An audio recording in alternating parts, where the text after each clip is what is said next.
శేఖర్ ఏంటి పరిస్థితి? నిన్న చూస్తేనేమో ప్రెస్ మీట్లో మిమ్మల్ని హగ్ చేసుకొని స్టేజ్ మీదకి పిలిచి మరి రాజ్ తరుణ్ మీ గురించి చెప్పారు కదా. ముందు రాజ్ తరుణ్కి మీకున్న ఏంటి చెప్పండి, దాని గురించి చెప్పండి. రిలేషన్ మామూలు మీడియా ఫ్రెండ్షిప్ అంతే, అంత మించి ఇంకేం లేదు. అదే ఒక 10-15 సార్లు ఇంటర్వ్యూస్ చేసి ఉంటాను, ఆ ఫ్రెండ్షిప్ తప్ప ఇంకేం లేదు అంతే. మామూలు తర్వాత I extended my support to him. And ఏంటి ఈ కేసును డైవర్ట్ చేసే ప్రయత్నం ఏమైనా జరుగుతుందా? ఇది చాలా చిన్న కేసు అమ్మా. మన డీల్ చేసేది అక్రమ సంబంధాలు మన జనాలకి చాలా ఇంట్రెస్ట్, కానీ అసలు సిసలైన పెద్ద మాదక ద్రవ్యాలు, ఈ డ్రగ్స్ మహమ్మారి మనం ఖచ్చితంగా అరికట్టాలి. అంటే నాకు ఫోన్లే వాళ్ళతో డ్రగ్స్ వాడితే వాళ్ళే చేస్తారు అనుకునేవాళ్ళు, బట్ డ్రగ్స్ అమ్మి కొంతమంది చెప్తారు. అది కూడా వాళ్ళకి అలవాటు ఉన్న వాళ్ళు కొనుక్కుంటారు కదా, కానీ అలవాటు లేని వాళ్ళకి బలవంతంగా అలవాటు చేసి అది కూడా చిన్న చిన్న అమ్మాయిల్ని ఇందులో పావులుగా వాడుతున్నారంటే నాకు చాలా చాలా తప్పు అనిపించింది. అది ఇవాళ కొంతమంది ధైర్యం చేసి నేను ఇట్లా వచ్చి మాట్లాడుతుంటే వాళ్ళందరూ కూడా ధైర్యం చేసి రావడానికి వస్తున్నారు. సో వాళ్ళ ద్వారా ఈవిడ అసలు భాగవతం మనం ఎండగట్టబోతున్నాం. డ్రగ్స్కి సంబంధించిన ఇంకేమైనా ఆడియో రికార్డ్స్ కానీ ఇంకేమైనా ప్రూఫ్స్ మీ దగ్గర ఉన్నాయా? అన్నీ ఉన్నాయమ్మా, అన్నీ మెల్లగా బయట పెడతాను. అయితే కాదు, నిన్న స్టేజ్ మీదకి పిలిచి హగ్ చేసుకునేసరికి అదంతా పెద్ద ఇష్యూ అయింది కదా. ఇదంతా వాంటెడ్లీ స్క్రిప్టెడ్ జరుగుతుంది, రాజ్ తరుణ్ కోసం ఇదంతా చేస్తున్నారు అనేది కూడా వినిపిస్తోంది. లేదు, అట్లాంటిది ఏం లేదు. ఎవరు అనుకునే వాళ్ళు అనుకుంటారు, కానీ అలాంటిది ఏం లేదు. సార్, ఇప్పటి వరకు రాజ్ తరుణ్ కేసులో ఒక కోణాన్ని చూసాం మనం. ఇప్పుడు ఇంకో కొత్త కోణం, డ్రగ్స్ అనే కొత్త కోణాన్ని చూస్తున్నారు. అంటే డబ్బుల కోసమే లావణ్య ఇదంతా చేస్తుందని మీరు ఎలిగేషన్ చేశారు. ఈ డ్రగ్స్ అనేది ఆవిడకి ఫస్ట్ నుంచి అలవాటు కాబట్టి వరలక్ష్మిలో పట్టుబడ్డారు. తర్వాత పెడ్లర్గా అమ్మడం అంటే ఆవిడ అమ్మిందో లేదా అనే ట్రాన్సాక్షన్స్లో బయటపడుతుంది. కానీ పెడ్లింగ్ అనేది బలవంతంగా అలవాటు చేయడం కూడా పెడ్లింగ్. సో అమ్మాయిలకి బలవంతంగా అలవాటు చేసిందనే విషయం నాకు మొన్న తెలిసిన దగ్గర నుంచి వాళ్ళని ఏదో రకంగా కాంటాక్ట్ చేయడం ట్రై చేస్తున్నాను. సో వాళ్ళు ఆ బాధితులు బయటకు వచ్చారు, వాళ్ళు చాలా కష్టపడి వాళ్ళని బయటకు పట్టుకొచ్చాము. ధైర్యంగా వాళ్ళు మీడియా ముందుకు వచ్చి మాట్లాడడానికి ఉన్నారు.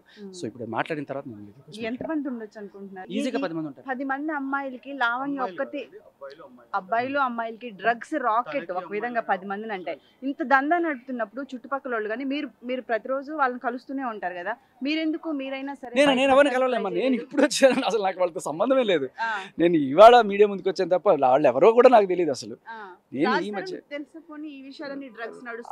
అంత తెలియదు. రాజ్ తరుణ్ షూటింగ్కి వెళ్తాడు, వస్తాడు, ఈ లోపల వీళ్ళు చేసే దారుణాలు ఇవి. అది కూడా రాజ్ తరుణ్ పైన పోర్షన్లో ఉంటాడు, ఇవి కింద పోర్షన్లో ఉంటారు. ఆయన ఏదో పట్టించుకోకుండా పోతుంటారు, బట్ ఆయన కూడా టార్చర్ చేస్తూ ఉంటారు. శేఖర్ గారు ఇప్పుడు డ్రగ్స్ అంటున్నారు, అది కాకుండా ఇంకేమున్నాయి అసలు? దాని గురించి సమగ్ర విచారణ ఏంటి? పూర్తి ఆధారాలు ఉన్నాయంటున్నారు, దానికి మీరేమంటారు? అదే కదా చూపించమనండి, దాంట్లో ఏముంది? పూర్తి ఆధారాలు నేను కదా చూపించింది ఆధారాలు. నేను ఇప్పుడు ఆధారాలు లేవు, వాళ్ళు చూపించాలి ఏమన్నా ఉంటే. సో మిమ్మల్ని చెప్పుతో కొడదామన్న దానికి మీరేమంటారు? మధ్యలో ప్రీతి అనే ఒక ఆమె తీసుకొచ్చారు, దాని గురించి ఏంటి? ఇప్పుడు దాకా తెర మీదకి అన్నది ఇప్పుడు తెర ముందుకు వచ్చింది, దాని గురించి ఏం చెప్తారు? వస్తుంది అంటే వాళ్ళందరూ భయపడ్డారు ఇన్నాళ్ళు, అమ్మాయిలు కదా, సో బయటకు వచ్చి చెప్పుకోవడం ఇష్టం లేక వాళ్ళు బాధపడ్డారు. బట్ ఈవిడ బ్లాక్ మెయిలింగ్ ఏ స్టేజ్కి వెళ్ళిపోయిందంటే ఇంకా తిరగబడాల్సిన పరిస్థితి వచ్చింది వాళ్ళు.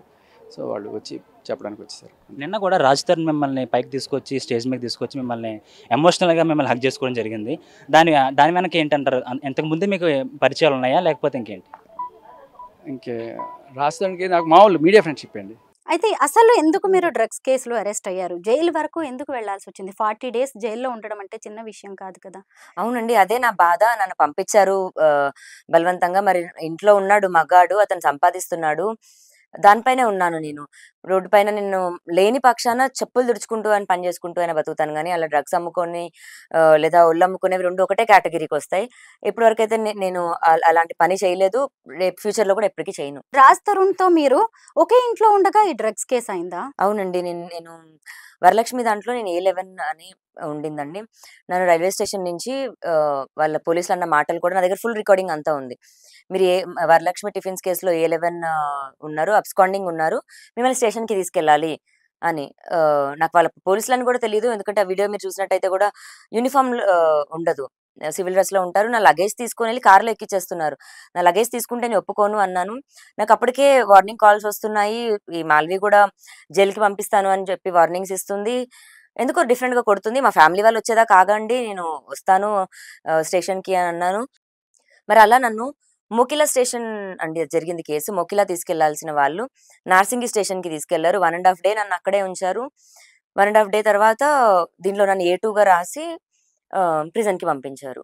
మరి రాజ్ తరుణ్ తలుచుకుంటే కేసు అయ్యే కేసేం కాదండి. నిజంగా నా దగ్గర 4 grams అన్నది దొరికినా ఎంతమంది దొరికి డబ్బులు ఇచ్చి వదిలించుకోరండి.